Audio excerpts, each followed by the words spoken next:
You're listening to WCOM-LP Chapel Hill in Carrboro, 103.5 FM, your voice in the community. WCOM.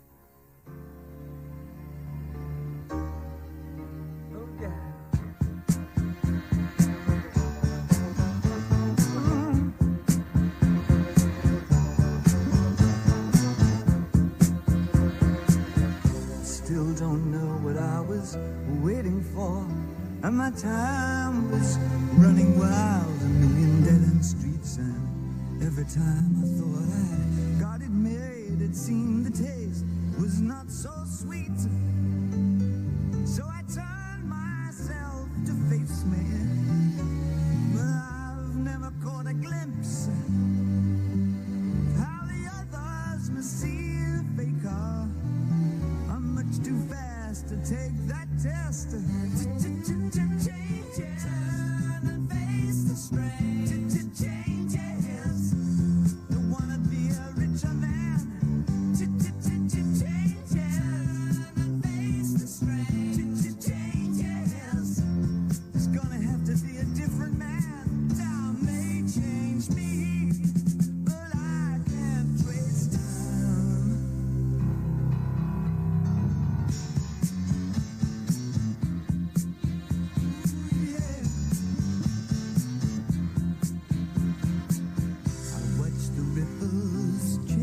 Size, but never leave the stream of warm permanent sand. So the days float through my eyes, but still the days seem the same. And these children that you spit on as they try to change their worlds are immune to your consultations. They're quite aware of what they're going through. Changes, and face the strain. Changes, don't tell them to grow up out of it. Changes, and face the strain. Changes, where's the shame you've left us up to our next event? Time may change me, but you can't twist time. Strange fascination, fascinating me. Our changes are taking the pace I'm going through. Changes, and face the strain. Changes, ooh, look out, you rock and rollers. Changes, and face the strain.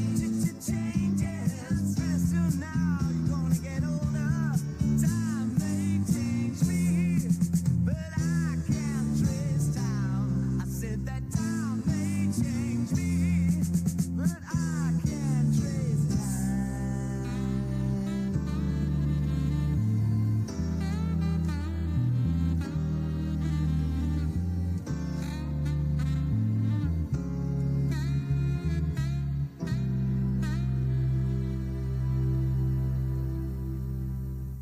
Good afternoon, Carrboro. That was, of course, David Bowie with Changes. Welcome to the Carrborian Radio Hour on WCOM 103.5, Carrboro's Community Radio. This is Jennifer Yorkovich, editor and publisher of the Carrborian, a local newspaper here in Carrboro, NC. And today we're so lucky to have with us in the studio Will Dudenhausen talking about New Year's resolutions. Will is the Director of Training and Education at DSC, Dialogue and Supportive Community, which has an office at 302 West Weaver Street. Thank you, Will, for joining me here today. I'm super happy to be here. Thanks. It's a pleasure to come talk to you all to talk about changes and what the new year brings. So thanks for having me, Jennifer. Great. You're very welcome. Will has more than 2 decades of experience in conflict resolution, and he has trained, mediated, and facilitated with thousands of people across North Carolina and beyond. He leads the design of the DSC's public training curriculum and creates customized programs for clients in business, nonprofit, and government sectors.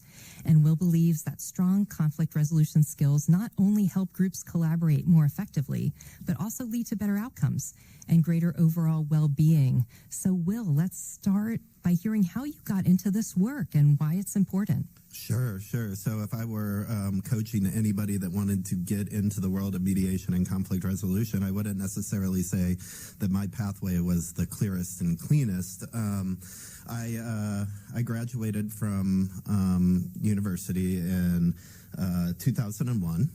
I studied economics. And I moved out to North Carolina soon after, and I spent 2 years teaching elementary school. And I guess in 2003 or 2004, I responded to an ad seeking a youth programs coordinator at DSC. We were then called the Dispute Settlement Center, so many of you listening might remember us by that name. And I went through a few rounds of interviews, and one of the great things about DSC is that we've always thought that great mediators don't have to come from a legal background, or they don't necessarily have to come from those sort of traditional avenues, but they can really come from all walks of life. And I think I don't know if I've gotten to great mediator status yet, but I think I'm proof that you can really make a career out of something that you don't necessarily need legal training or experience in a courtroom to be able to do. Mm-hmm. Yeah. Okay. So your route to mediation, which I think you do now with adults, probably came through youth, work with youth, conflict resolution. It did. Yeah. That was my first work.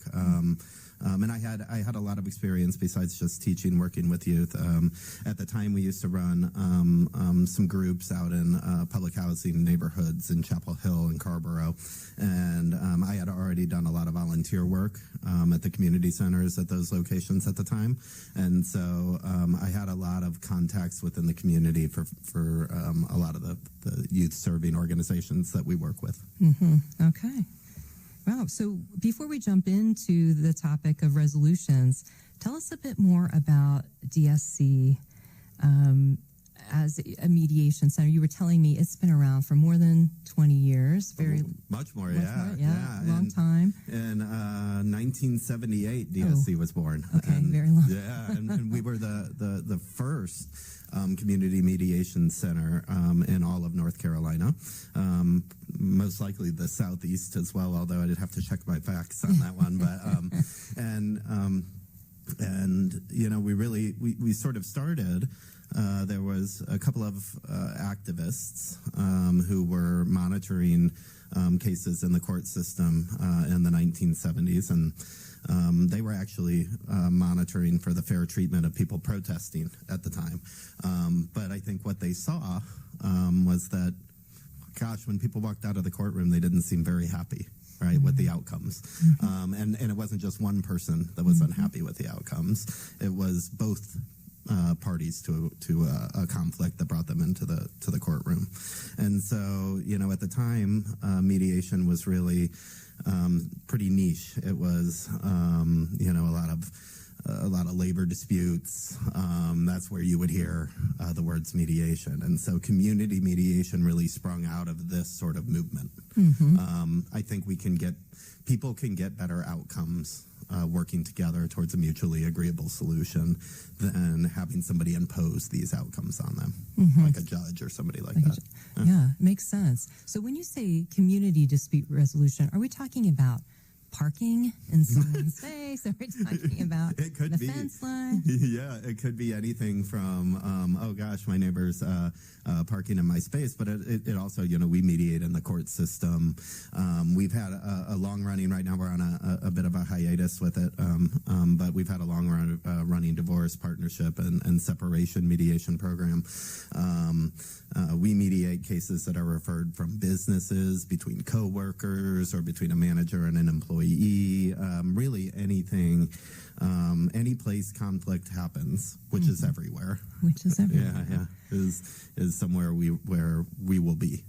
Yeah. Anywhere there are people. Yes, there is conflict, and anywhere there is conflict, I think, collaborative conflict resolution and mediation are needed. needed. One of the things you said to me before we went on air is that a key to DSC's longevity is its adaptability, its ability to adapt to new things. Can you say more about that? Yeah, so I think over the years we've a changing society, a changing community, a changing world has proven to us that mediation really isn't the only way to resolve these sorts of things. So I think one of the biggest steps forward that we've made and are continuing to grow this program is in the area of restorative justice or restorative practices. I just simply my program, the training and education program, isn't a program that you would see in other similar institutions or organizations across the state. And so I think our adaptability comes from our responsiveness to community needs. How do you keep up with what the community needs? Is there an ongoing feedback mechanism? Is it through your outreach, the things that the programs you offer? We'll talk in a little bit about the community circles, but how do you keep up with what's needed? Yeah, I think being part of the community ourselves, rather than seeing ourselves in service of or in service to the community, I think helps with that. And of course, that's an ongoing process. That's a lofty goal and not always an outcome, right? But I think, we have the benefit of having 7 incredible people at DSC. And so, and we come from really all backgrounds, whether it's a former teacher or a former practicing attorney or the poet laureate of Chapel Hill, or whether it be, I think we put together quite a crew that is diverse in where we come from and diverse in sort of our who our circles of influence are. And I think that's helpful. Yeah, for sure. So turning to resolutions, these goals we make for ourselves, you could think of it as a promise that you enter into with yourself, the start of a new year. It's a time of renewal. And a time of hope and a time of change, maybe, or, at least the hope for change is there. So how can you tie for us, how that relationship one has with oneself and the desire for self-improvement or the desire to see change in one's life to the mediation work that an outside facilitator can do? Sure. Yeah. Yeah. So I think, I think it's very similar. And, one of the stories I used to tell to kids, I won't bore you with the entire story, but sort of the moral of the story is that, we really can't change or control other people. We can only change ourselves. We can only change the way that we respond. We can only change the way that we interact. And so I think, that sort of principle of self-determination, which is such an important part of the work that we do, it really kind of flows right into resolutions. And I love the idea of change. I love the idea of resolutions, but I think sometimes we go about them a bit of the wrong way. And what I mean when I say that is I think we become overly focused on outcome. We become overly focused on overcoming whatever issue we have with sheer white-knuckled willpower. And, I think that leads to a lot of less than desirable outcomes for people. And I think that's part of the issue, is that we get too focused on outcomes and not enough on process. So for something that you're trying to do for yourself, and let's take some of the common resolutions, exercise more, lose 10 pounds or more, maybe there's one to improve a particular relationship in your life. How can you not be focused on that outcome? You want things to get better. You want to lose that weight. You want to eat better. You want to go to bed earlier. You want a better relationship. How do you enter into something not focused on the outcome, not wanting? That's the thing you want to change. Sure. I just think there's so much more value in in the process itself. These are opportunities to learn. These are opportunities to grow, to learn more about ourselves, to learn more about the people around us and the world around us. And when we get focused on, I need to lose 12.5 pounds this year to get to my goal weight, it's really this all or nothing approach. And sometimes these all or nothings or the alls are more out of our control than we realize. And so take the last example that you had, which says, I'm going to improve my relationship with my sister, my significant other, my coworker, whoever it might be. There's so much in that sort of resolution that's outside of our locus of control, right? And what is actually in our control is when I'm faced with this stressful situation, I'm going to respond differently. I'm going to change the way that I enter into these conversations by being the first listener. I'm going to put my stuff aside and I'm going to listen first when these sort of things come up. I'm going to make a conscious effort to listen without judgment to my partner when they get home from work at night, and we're going to have some intentional time where we communicate openly and honestly with each other. And that's a lot more doable and probably a lot more meaningful than we're going to get along better. Okay. So I hear a very specific thing coming in there, right? Yeah. You're kind of setting benchmarks for the steps towards the improved relationship. So you're like, okay, we're going to start with listening better. Right. That sort of thing. And of course, it's always easier said than done. So how would you recommend people approach that with intentionality and a belief that they can do it? Sure. I like the idea of you take our sort of example of I'm going to lose 12.5 pounds and get to my goal weight in this year, right? One of the things that strikes me about that is, okay, let's say you lose the 12.5 pounds. Well, then what?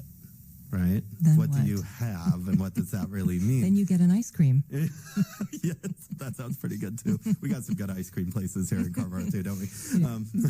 But I think a better way to look at it would be I'm gonna start each of my work days with a healthier breakfast. I'm not going to choose fast food on the way to work. Instead, I'm going to get some fruit and cottage cheese or whatever it is healthy people do. I don't know. I wouldn't know that, but all right. But if you kind of make these incremental and small goals and focus less on that outcome, focus less on getting on the scale every single morning and checking whether or not the numbers are better or worse than they were the day before, find something that you can really do with intentionality. I'm not going to choose to go out to eat at lunch anymore. I'm going to pack my lunches when I go to work whenever possible. And the other thing is that if you say I'm going to lose 12.5 pounds or what, I don't know why I'm fixated on that 12.5 number, but maybe a few more for me. But I think what happens when you've gained 3 or 4? A lot of times people just, that's it. It's over, right? Okay. But what happens when you go out to eat a couple of times when you can always get back on that track, right? Okay. Yeah. Instead of just it doesn't have to be an all or nothing approach. Right. Right. Right. I'm going to make more good choices this new year. Might be a better way to think about it. Yeah, it's a good way to think about it, but that's non-specific. It is. All right. It is. Good choices may be focused on the thing we're concerned about, right? The thing that's keeping us up. Yeah. That's right. All right, well, let's take a short break. You're listening to WCOM 103.5, the Carberrian Radio Hour, and we'll be back with more about resolutions with Will Dudenhausen.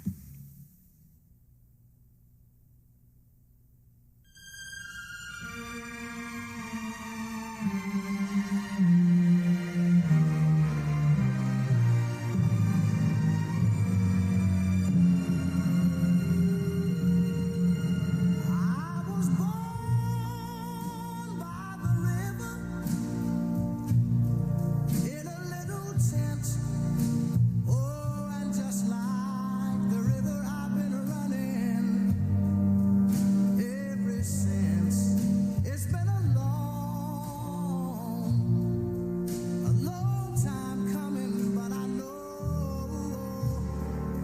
change gonna come. Oh, yes, it will.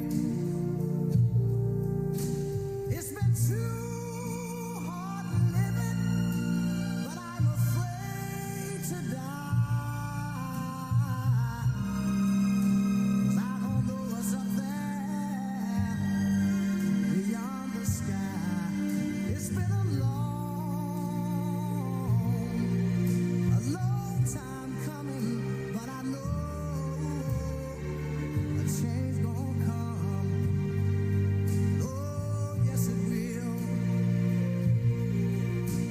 I go to the movie and I go downtown.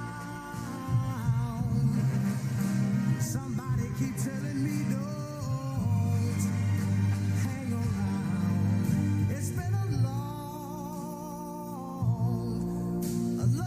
time coming, but I know a change gonna come. Oh, yes, it will. Then I go to my brother and I say, brother, help me please.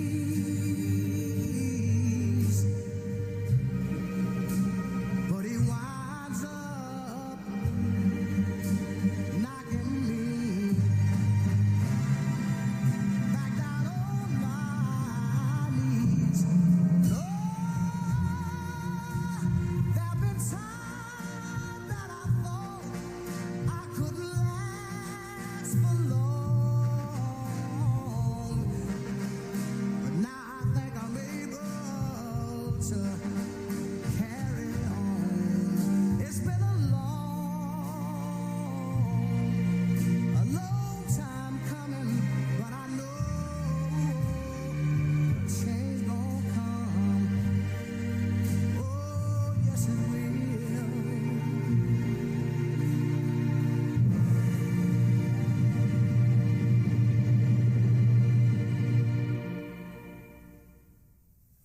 Sam Cooke, a change is going to come. He sounds so certain about that. I really appreciate that about that song. Yeah. Bowie and Sam Cooke, I will come back anytime. All right. So, the statistics about New Year's resolutions are not that great in terms of people keeping them, right? Most are abandoned in January, sometime in January. About 10% of people are able to keep their resolution through the year. What do you think makes it so hard? And is it that the resolutions themselves are unreasonable? I mean, we talked about people going into it, focused on outcome, which is maybe self-defeating, right? If you focus on process and step by step, you're more likely to get there. But I'm also wondering a bit if we're not wired to achieve goals we set for ourselves in some regards, some ways, or is it something about January that can be so miserable in some places that nobody's motivated to keep their resolutions? But so, what do you think about those stats? Well, I believe them, and it makes a lot of sense. And 50% failing in January. Is it something about January? It's pretty sunny today, but it is a pretty dreary month. There's a lot that goes into it mentally and emotionally. One of the things that we noticed over years was that in our divorce and separation and partnership program, that January we would just get so many referrals that roll in. And, not to put a value judgment on that either way, but it's just, I don't think it's coincidence that happened. So maybe, January's hard. But I don't think that explains it totally, right? February can be hard too. Right.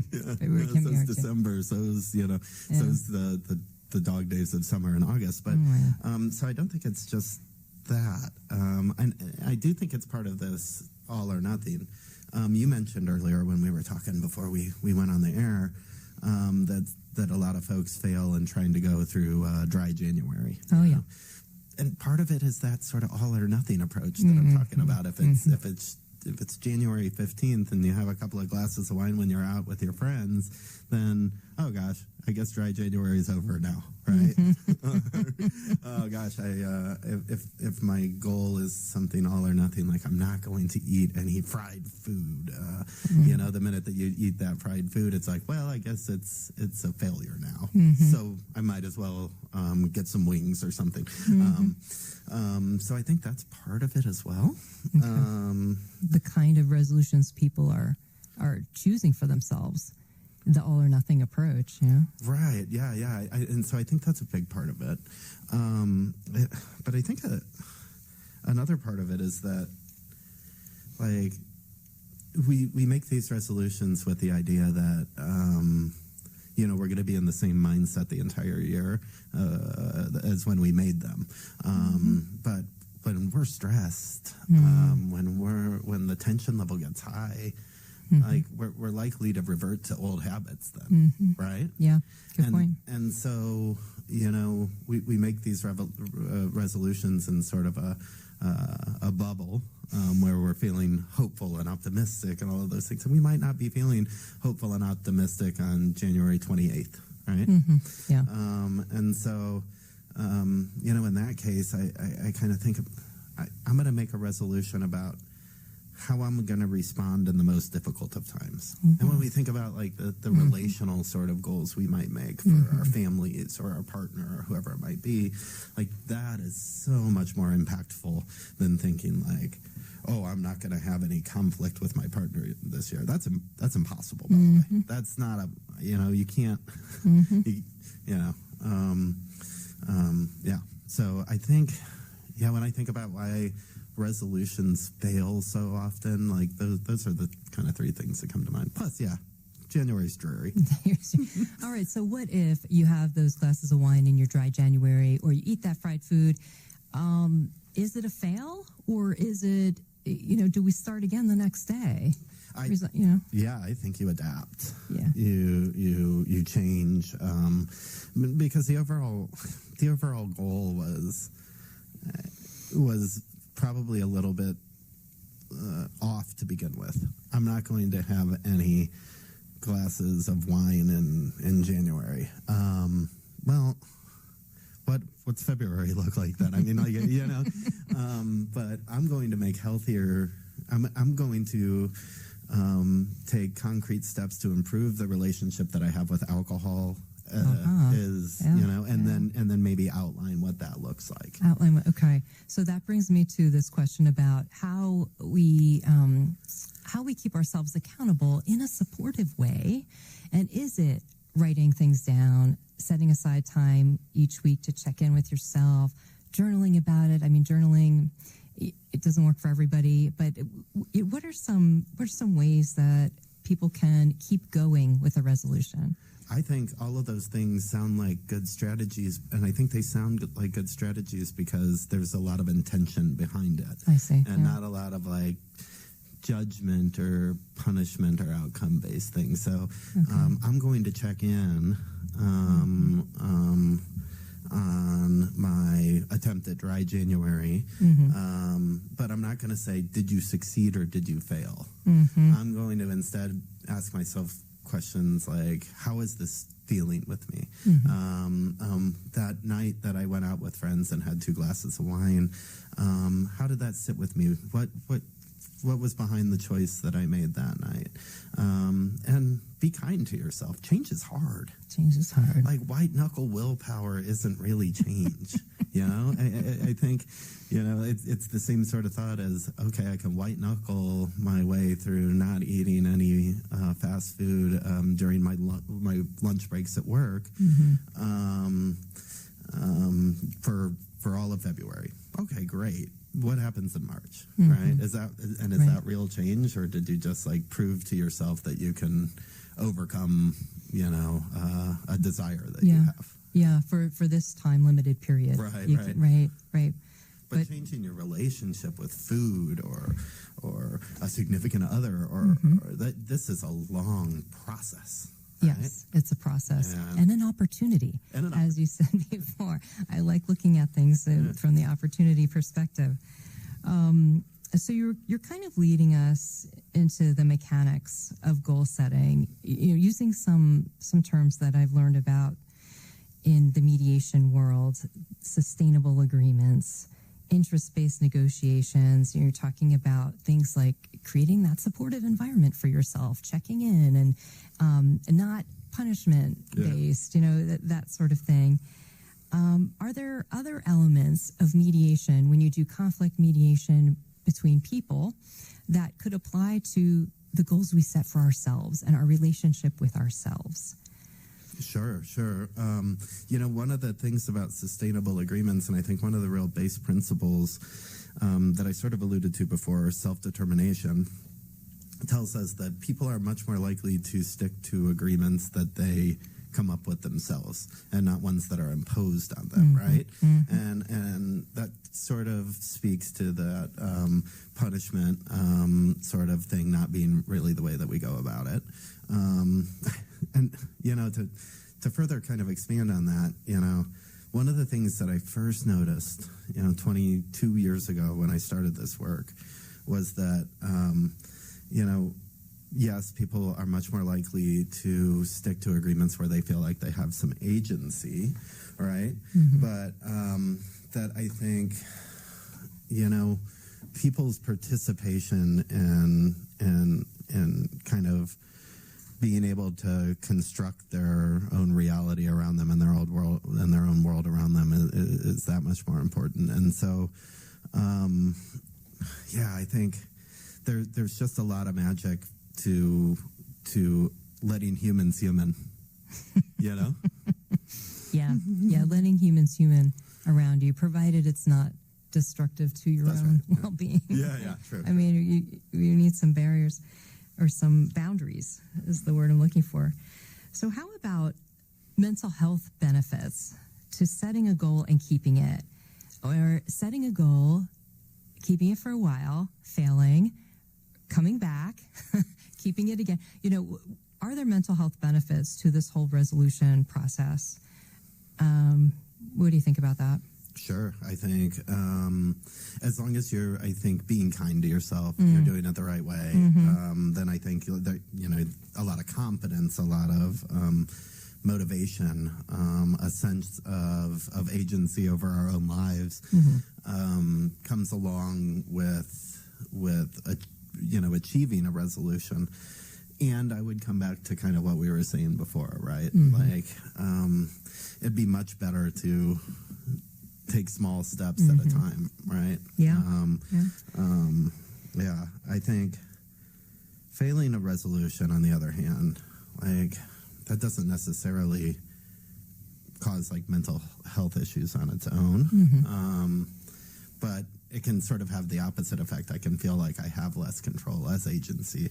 I can feel like less motivated. I can feel, and that's sort of a defeating feeling. And so I think it kind of comes back to what kind of resolutions are we setting? Okay. Yeah.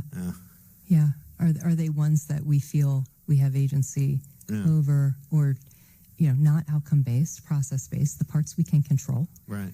Yeah. Moving through those. I think about a couple, partners, spouses, whatever they might be, and if they said, okay, we're going to improve our relationship this year, it's too broad, right?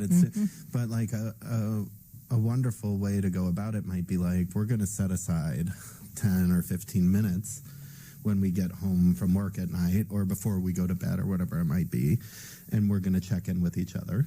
We're going to have an honest, open, transparent conversation where we deeply listen to each other, and we say the things that we need to say, and if we miss a night, or we'll get right back to it tomorrow. Now that's a resolution worth keeping, and that can have such a larger reach than we're not going to fight in January or whatever. We're not going to argue in this new year or whatever, right? Or the 12.5 pounds. Yeah, exactly.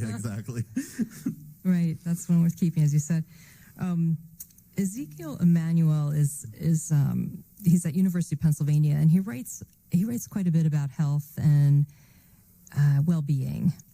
And he wrote about problems with dry January something I saw yesterday, and maintains that moderation, consistency, and connection are not only the keys to longevity, but also the keys for keeping resolutions, for having healthy relationships, all of it.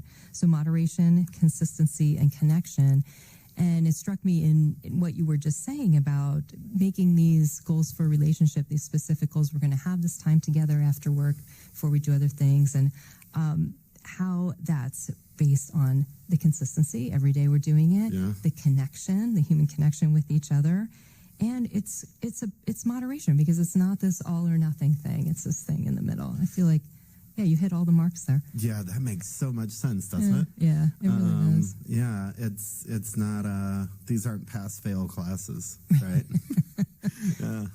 Right. You can always start again. Yeah, you can. and in fact, nobody's grading you except for yourself, generally speaking. Nobody's grading you. Great. Yeah.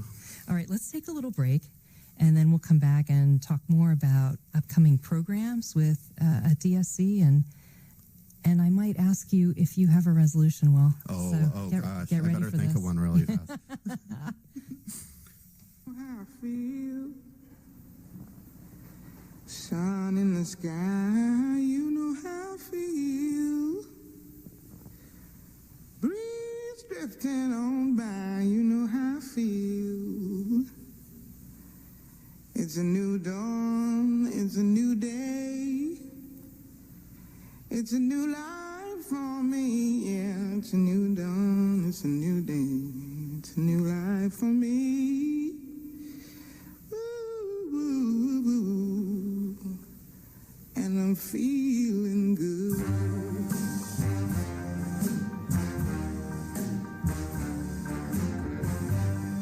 Fish in the sea, you know how I feel. River running free.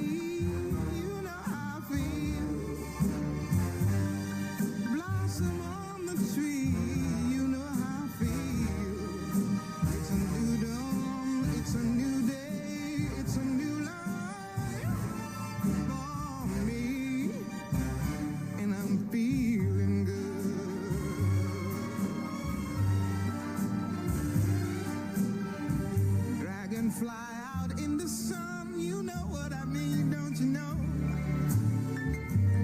Butterflies all having fun, you know what I mean?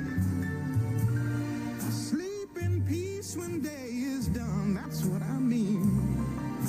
And this old world is a new world and a bold world for me.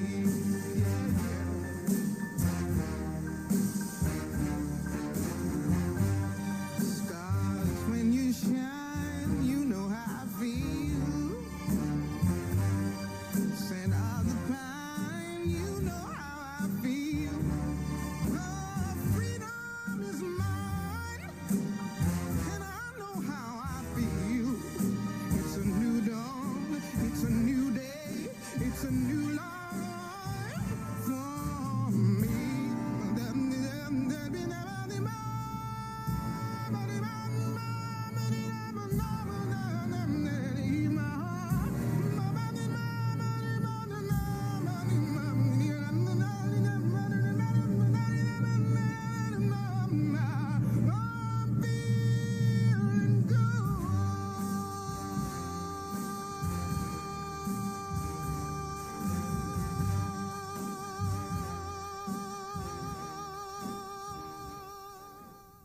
All right, thank you, Nina Simone. Feeling good.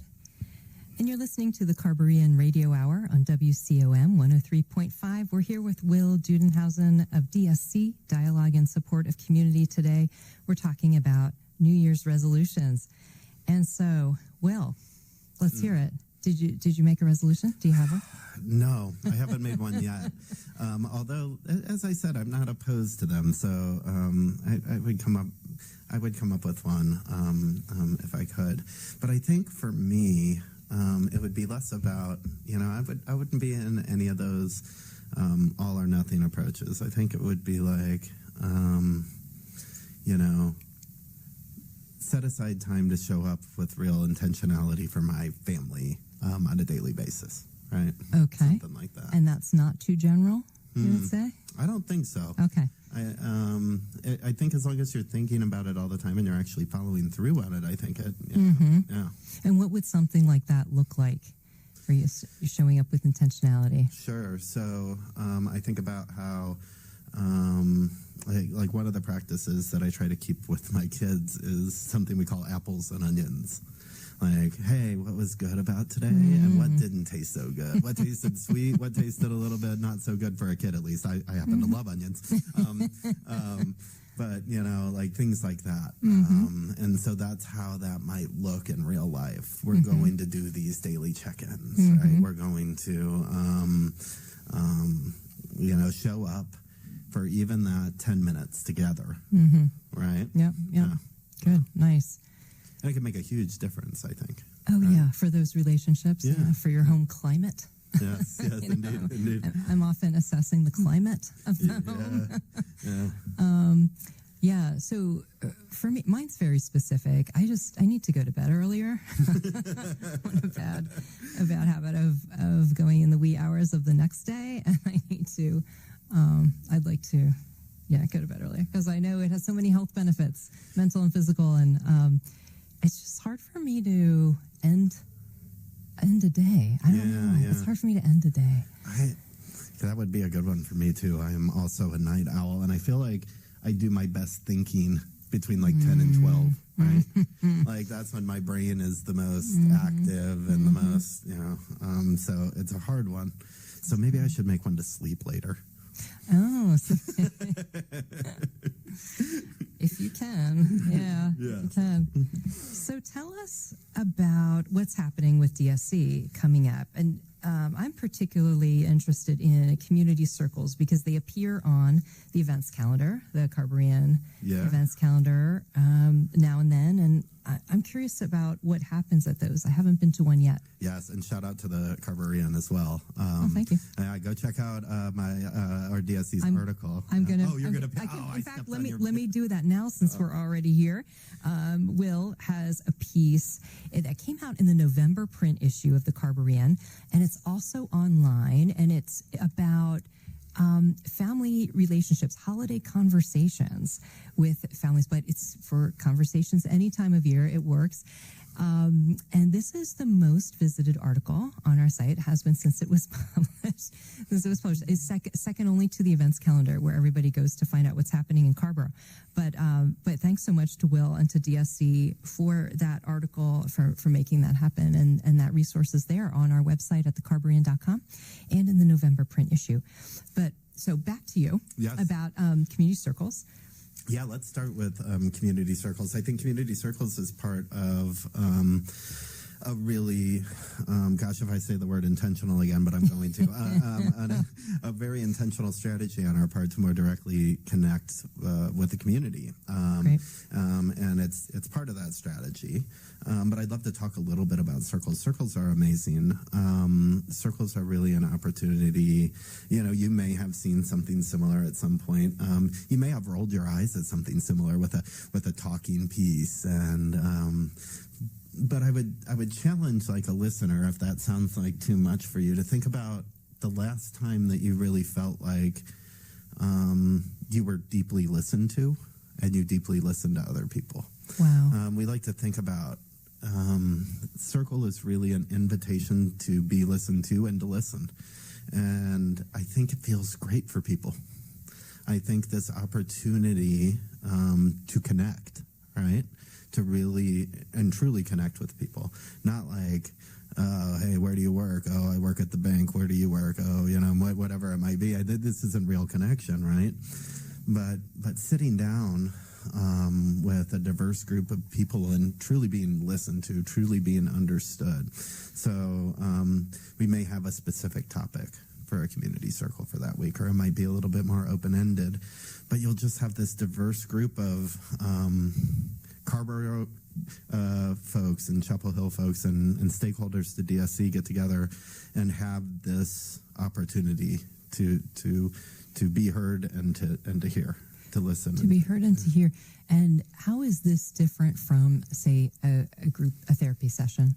Yeah, there's no therapist at the end telling you whether you're right or wrong, or whether or not or what you need to do next, which isn't always exactly what a therapist does, but it's a lot less evaluative. Okay. It's really more of a free space, I think. And these sort of community circles, like I was saying, fit into this, I think, overall strategy of connecting more directly with the community, and it fits also with the events calendar that you'll see coming out on our website, dscnc.org, okay. Brand new website done by our local friends at the Splinter Group, but it's still evolving. Our training and education program used to have these very kind of professional geared trainings only. Do you want to become a mediator? We'll train you to become a mediator. Do you want to learn how to deal with conflict better in the workplace or the classroom? Yes, we can train you to do that. But this really limits your audience. And as a community-based nonprofit that's been in the same location for 40 plus years, right? It's part of our mission to serve the community. And so with our new events calendar, you'll see a lot lower barriers to entry, or no barriers to entry. We've got shorter form trainings where folks can come in and learn how to communicate around political issues with your uncle at the holidays, or how you can intervene in a conflict in the workplace in a very short form with little to no charge for those trainings. And so it's really, I think, a way for us to build a bigger tent, to invite more people in.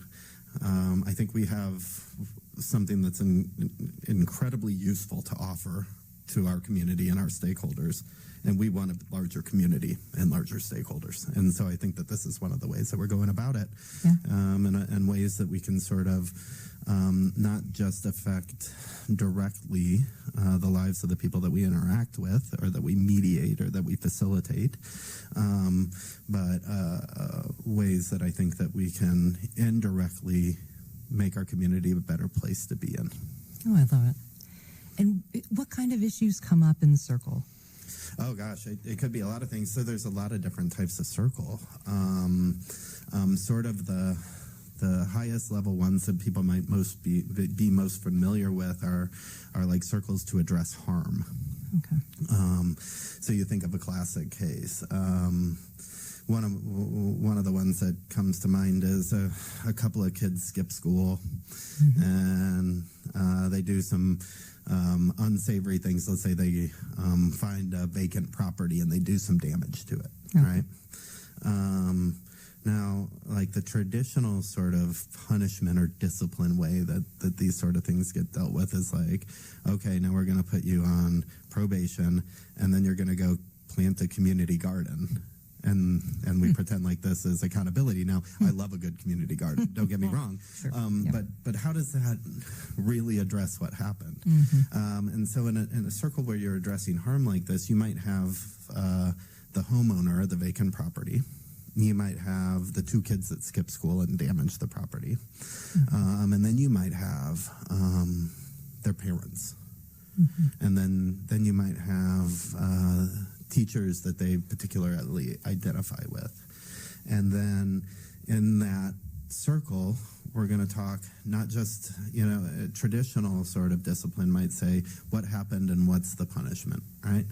And instead, we would say what happened, who was affected and how are they affected, and what needs to be done to make things right.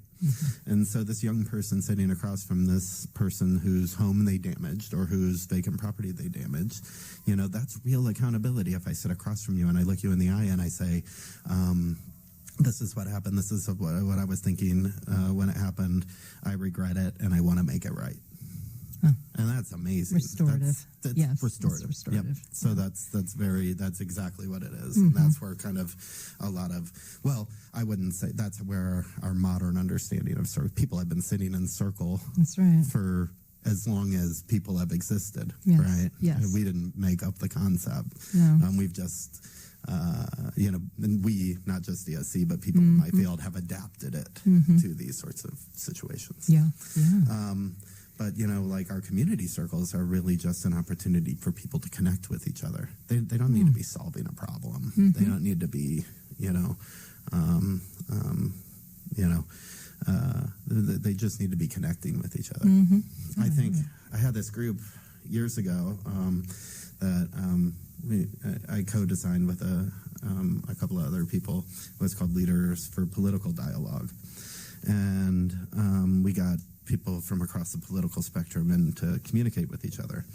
But as we know, you can't just like roll out the ball and be like, guns, what do y'all think? Or like, instead, I think, you say things like, tell me about yourself, tell me about a book that you read that really informed your politics. Tell me about somebody in your life that had an influence over the way that you see the political world. And when people connect on those levels, it becomes so much harder for them to mistreat each other, right? It becomes so much more difficult to go down the wrong paths. And then you have that conversation in circle, which is a safe and supportive environment. And I think you feel stronger then. It's like exercising that muscle. You feel stronger. Go out and have that conversation outside of circle with somebody else, right? Somebody else you meet. That's right. We oftentimes think of what we do. That's exactly right. We oftentimes think of what we do as practicing basic ways of being with each other, right? That sometimes become really easy to forget. Yeah. Well, that's a great note to wrap up on. I thank you so much for being here. I hope you'll come back and talk more about circle, about community, about these muscles that we exercise and how we relate to each other. It's so important. Thank you. I would love to come back, Jennifer. Thank you so much for having me. And check us out at www.dscnc.org. All right. Thanks. And thanks to you all for listening to the Carberrian Radio Hour today. We return next week, same time, same place, WCOM 103.5, Mondays from 4 to 5. And next week we have Control Alt Art, hosted by Nia Lovelace. There is a new show coming up right now on WCOM that I get to introduce. It's called Shaking It Up with Ruby and Magnolia. This is a weekly conversation and variety presentation, kind of a vaudeville on radio. So stay tuned for that. That's coming up at 5 today. And have a great week. We're going to let Queen escort us out. Gonna have myself a real good time. I feel alive. And the world, I'm turning inside out. Yeah. I'm floating around in ecstasy. So don't stop me now. Don't stop me, 'cause I'm having a good time, Shooting star leaping through the sky like a tiger, defying the laws of gravity. I'm a racing car passing by like Lady Godiva. I'm gonna go, there's no stopping me. I'm burning through the sky, 200 degrees, that's why they call me Mr. Fahrenheit. I'm traveling at the speed of light. I wanna make a supersonic man out of you. Don't stop me now. I'm having such a good time. I'm having a ball. Don't stop me now. If you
time.